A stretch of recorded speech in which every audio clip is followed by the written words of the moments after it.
katika kaunti ya Kisii. Kwa hivyo tumemwambia ile itakuokoa peke yake ni Amasabo ama namna gani? Kwa hivyo tumeenda tumemfanyia Amasabo, hata nyinyi wenye hamkwenda kanisa na nyinyi pia tumewafanyia Amasabo siku ya leo. Kwa yenu ya kesho. Ya pili nataka niwatangazie hapa. Mimi nimeongea na Rais William Ruto. Tumeongea na rais siku ya jana. Tumekubaliana na rais. Nimeeleza rais hii soko ya Keumbu lazima tuibadilishe na tujenge soko mpya. Mheshimiwa Monda, acha nikutangazie hapa siku ya leo. Tukiwa Keumbu, nikiwa mjumbe wa Nyaribari Church. Na mimi hakuna mtu ananitisha. Mimi mnafikira ni muoga?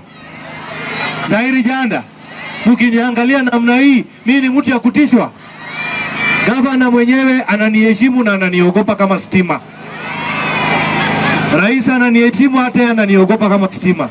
Hata huyo Zora ananiogopa kama stima.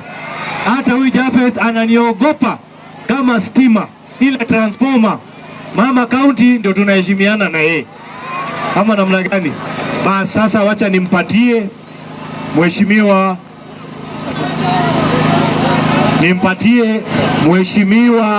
Jafet Nyakundi aseme maneno moja, alafu Mheshimiwa Donya, alafu tupatie Mheshimiwa Monda, Mheshimiwa Matoke, alafu Osoro aseme. Kabla niwapatie, mnakubali tulete rais hapa? Mnakubali rais akuja hapa Keumbu? Basi mimi